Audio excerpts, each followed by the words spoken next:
What is going on, everybody? Welcome to the workshop where today, or this week's project, is going to be a porch remodel. It's a beautiful porch already, but it's a bunch of decades old. It got whacked with a pressure washer, and we're looking for a little bit of a new look with some more detail, a little bit of upgrade in the trim and in the railing, and we're going to make over the front door as well. I can't wait to start this project, so I'm not going to. Watch this and see what happens.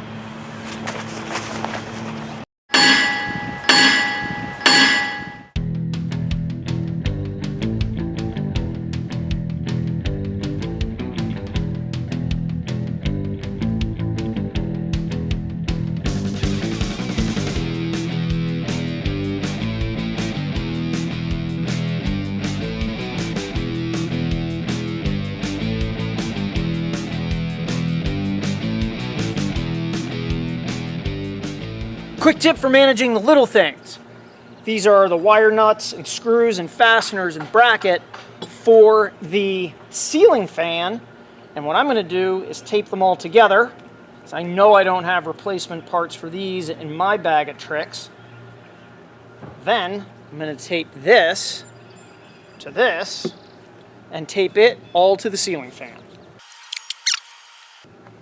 This little bit of time now will save me a ton of time later when I don't have to look for or replace these things.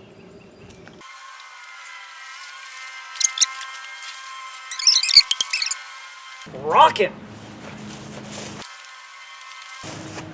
Who said that?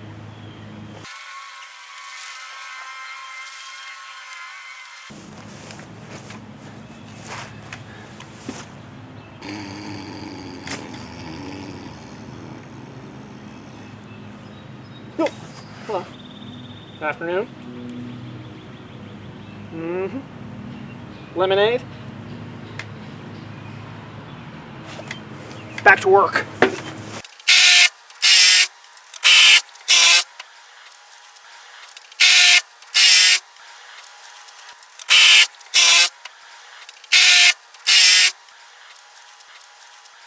I was gonna get up there on top of these nailers and pound them down, and typically that would be the best way to go, but turns out I've got this deck wrecker called Nestor bars that I'm using to take up a deck on my next project and in a different video, and instead of climbing around all up in there, I'm going to give this a go. Looks like I'll get a little work done today after all.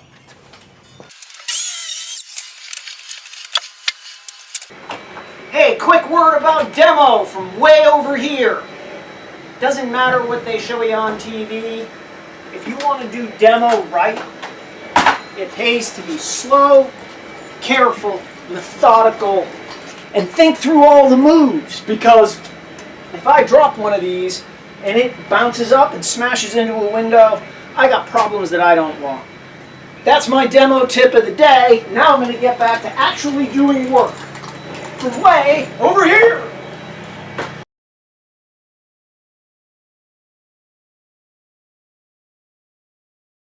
I'm working on the railroad all the live long day.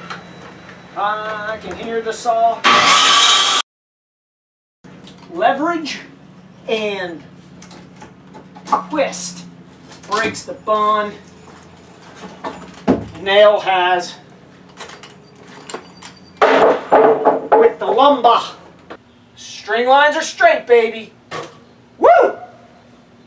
Now I'll square all these up and cut them with the circular saw and recip saw. Only 10,000 more steps to go and I'll be done. Whenever I can use a circular saw instead of a recip saw, I do. They cut straighter, they cut faster, and they're more accurate. They're also easier to use in many cases.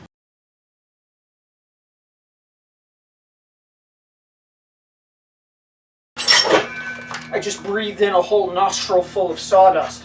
Yummy! See, this cut's clean. It's almost like I cut it on the bench. A I like that. This wall goes in next, so that's what I'm going to do. You're going to watch. That's the video. Okay, moving on. Marks, boards. I think it's this one.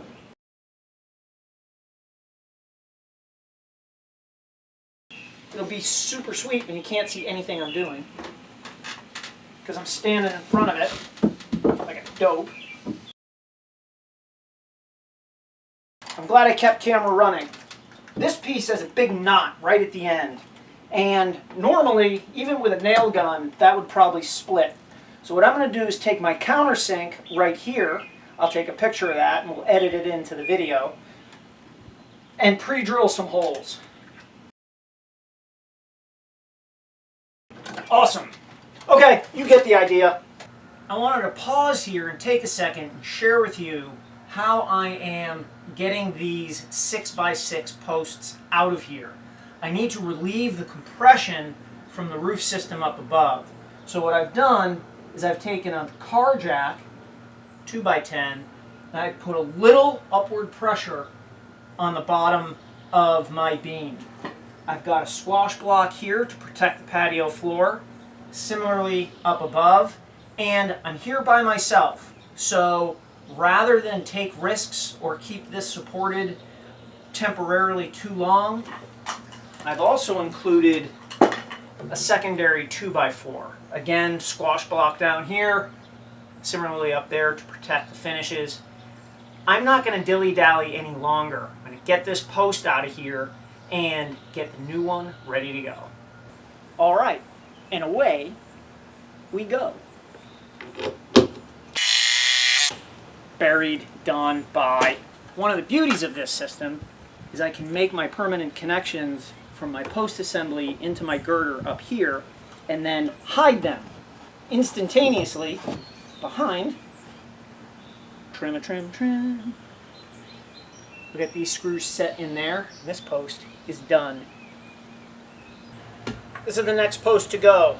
I've got redundant support on either side of this, and each of these posts is a little different. I've got a nail through the trim up here, and I've got a nail through the trim up here. And I'm going to get up in here and cut that nail. First, nails.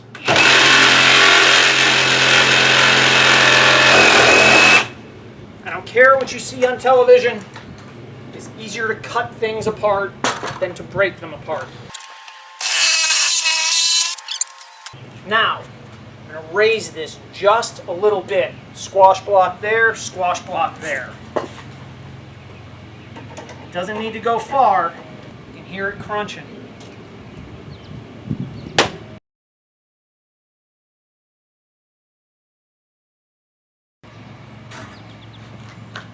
Here we go.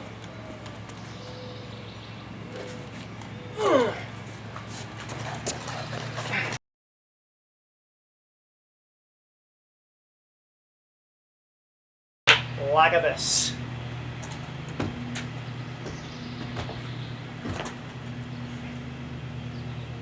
God, I love it when stuff fits. So here is the situation. There's a change order on this porch project. Originally, we were going to do a flat ceiling that would have come across this plane here. Once the homeowner got a look at how light and bright and tall a vaulted ceiling was, that became the plan. So there's a void back there structurally. So I've been able to take some 3/4 inch plywood, slot it up there, and to make the connection all but Egypt permanent, Spax power lags go into each stud at 16 centers, locks this ledger to the house structure, keeps the rest of the porch in play. We're good to go. These things go in like butter, baby! Fusion welded. I don't know if that's a thing, but it sounds right.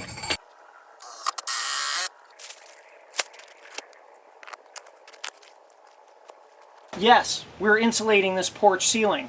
It's a great idea. I learned it from a contractor who's also working on this job site. By insulating the ceiling, it stops heat radiating through the shingles down into the porch. We've got rock wool. We're fitting it right into the ceiling joists, and making a hot place much, much cooler. One tip for working with rock wool that I've learned just today is it cuts very easy, even more easily, vertically. Knife can pass through all the way and not leave any fibers behind. That's yours.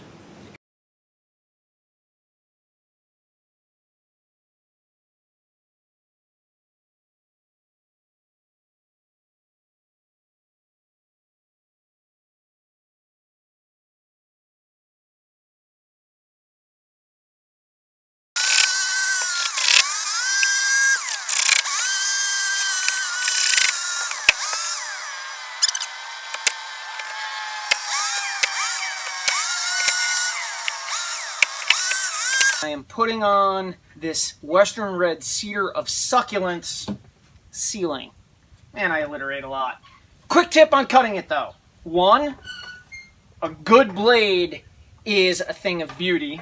Two, I like to cut both ends. So to make sure my joints end up extra square and super primo, I'll square cut this end.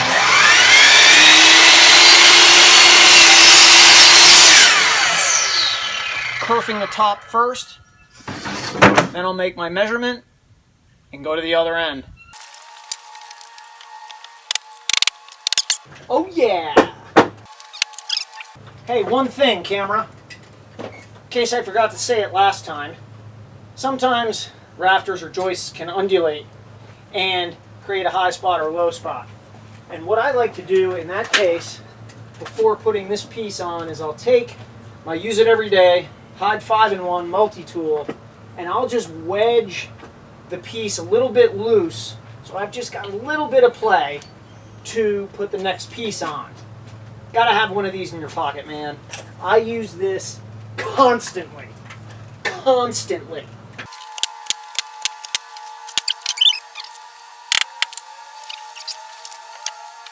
Hey everybody, welcome to the workshop. In this video, we're going to turn this porch renovation with no railing into a porch renovation with a great railing.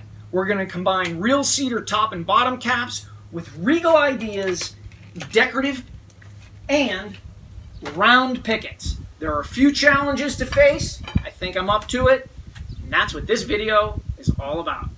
So, this custom top and bottom rail cap assembly is going to be made with 2x4 and 2x6 cedar that I ease the edges of on the sides to shed water, and I'm going to do that, step one, on the table saw. I made a pattern piece to see if I liked the way it looked, the taper of the angle, all that stuff, and I did like it, so now I'm going to make the full-size pieces.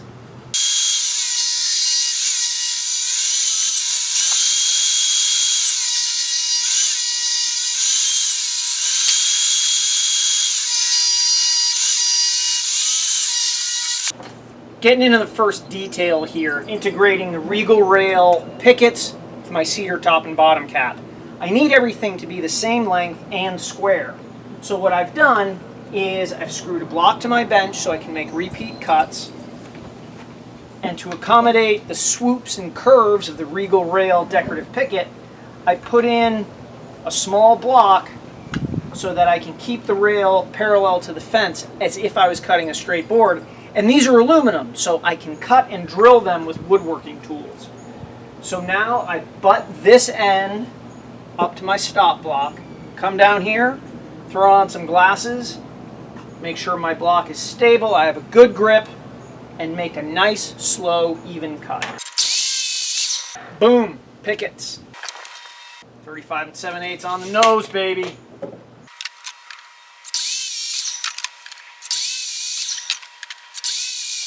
Hey everybody, starting the staining process as part of our guardrail installation, and I wanted to pause and take a few minutes to explain what I'm doing. First, I've custom cut part of my bottom rail and top rail assembly. I've sanded it, and now I'm going to add color, a latex stain from Sherwin-Williams called Woodscapes, made for deck and porch applications. Sanding does two things. takes out the saw marks, and it opens the grain of the material. Now that we're going to apply stain, we're going to use a nylon bristle synthetic brush, and I wanted to give you a few tips on painting neatly. First, the must-have use it every day tool. This is actually what it's designed for. No screwdrivers, no claws of hammers. This very thing I'm doing right here, look how easy this is what the hide painter's tool is designed for. Now, I'm outside, I'm working in the grass, so I've got just a scrap piece of plastic here to put my lid down on. I don't want any grass or any debris to get in there if I can help it. Next, I can't wait to use this, my hide stir whip. I don't want to shake that stain up, even though it is a latex. I want to chuck this into my drill, and I've used one of these before. I like this thing. Now, I can stir the stain without shaking it up, and I can draw the color and the pigment through the stain, nice and slow. No air bubbles, no whipping. Look at this, I sound like an infomercial. It slices, it dices. Oh yeah. And because I have my little scrap of material, I can put that down there and do a remix later if I need. Last thing about painting, and back to the use it every day tool. One of the big problems with painting is that the gutter gets filled with paint, and that has to go somewhere. Usually it comes out the edge of the can. Take your use it every day tool, and your other use it every day tool, and just punch a couple of small holes, well, a couple, 5 or 6, around the gutter of the can. And now all that paint or stain that would otherwise accumulate in there just leaks right back down into the pan. I said pan. I meant can. All right, I'm going to throw on some gloves. I'm going to blow the dust off of this, and we're going to get some color on this Western Red Cedar. All right. Next phase, and this is kind of fun, I'm going to drill my pilot holes through my top and bottom cap with my twist drill bit and cordless drill so that I can then follow up with a pilot hole through the top of the Regal Rail decorative picket. That's the key to connecting the wood, metal, and things that are all different sizes and have different connection details. For the round pickets, I'm just going to use a receiver lug, and I'll screw it right down here as would be typical in any other wood infill application. I'm psyched to see this come together. Now it's time to drill some holes. Oh, one more thing. To be double extra careful that I put my pilot holes exactly where I want them, I actually laid out the decorative pickets where they're going to go. So I'll remove them, drill the hole, and set them aside. That way, later on, I'm only looking for the holes. I don't have to remember any system or measurements or anything like that. So that is what I'm going to do now. Now these will match up on the other side.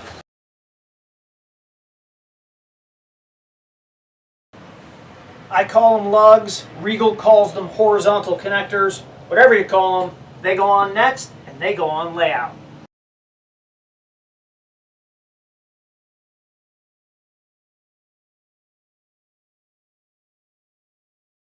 Sneak peek at my Regal Rails custom railing integration system.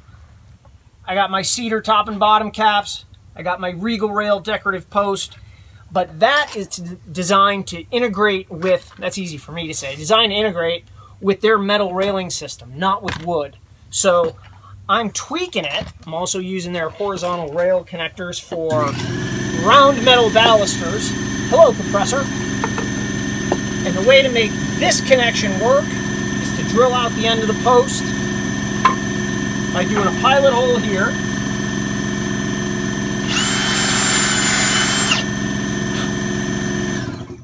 Line the two up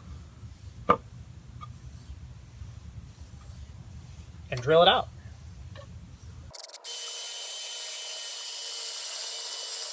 That's fun. Now I'll take my Hide 25mm super sharp utility knife. I'll grab a hunk of cedar That's a little too thick. That's nice. I'll take it. I'll stick it in the hole in the end here to pack it, just as a little insurance. Line this back up and drive a number 10 by 2.5 inch screw in there. That would be a Spax. It's stainless steel. They seem to be working nicely on this. And there you have it. Regal rails, everybody. Now I'm going to lift my rail assembly in. I'm going to pick it up off the floor. I will tell you that I don't want to stress these connections too much, so I've got a few tricks up my sleeve. First, a little stop rail. I just snap fit this in there. It's from a scrap of lumber. Second, I'm going to tip these up all at once, just using another scrap of lumber. Then, I'm going to lift. In tension, they're fine. Slide this into place. Next, I'm going to get my round pickets. I'm going to start to slot them into location. I just want to put them on gingerly. I don't want to smash them down onto the lug. If this video would be better or worse, you can see me. That's up to you. Keep it to yourself.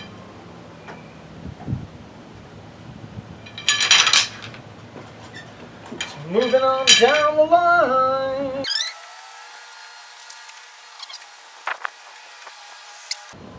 Now, I'm going to slot my tops on here.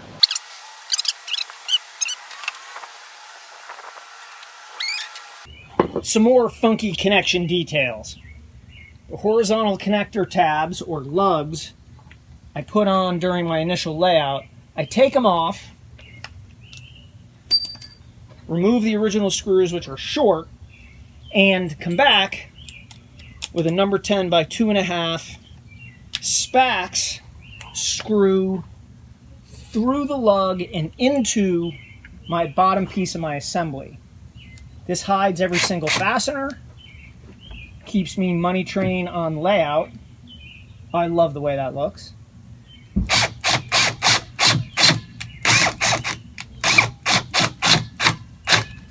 And gives me a nice, tight, solid connection. So I'll repeat that with this.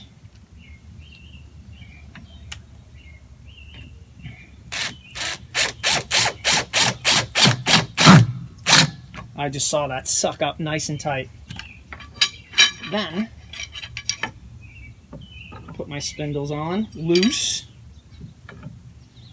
like this, like so. And I'll come back with my top piece and make sure I have enough sear up here. Pack out this pilot hole, and I do.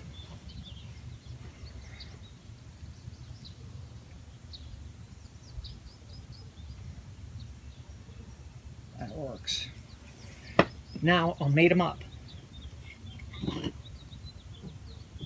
Like this, like this, like this. Come on, baby. And like this. And I'll draw them down and put the whole thing together. A couple of taps sets it. Everything's flush, tight, and the same length. The key is to make your round balusters 1/8, exactly 1/8 of an inch shorter than whatever you cut your decorative baluster as. So now I can take this screw. Oh, and that's locked up tight. One of the things that I'm really enjoying about installing my custom Regal rails railing with decorative pickets and round pickets is that all the fastening, or at least most of it, is blind. So in other words, you can't see any fasteners really anywhere in this assembly. For the bottom of the top cap assembly, which this is, I've got it on layout. I've got a countersink with a pilot drill bit in it, and I'm just going to take and not have any batteries. I'm just going to take and have a big battery.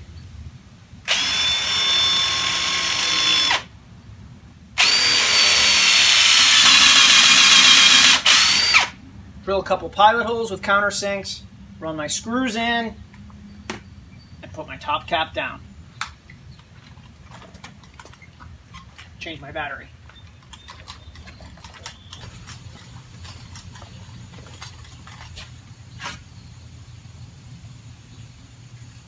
And the last little bit of blind fastening to set our cedar top cap into our Regal Rails bespoke custom guardrail handrail assembly situation scenario is from under here.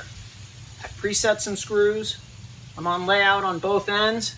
So I'm going to take these are 2.5-inch Spax stainless steel construction screws, and I'm just gonna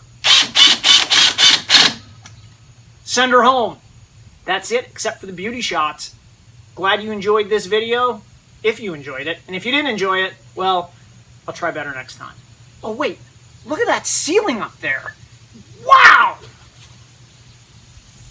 A few more details, and this thing comes to life.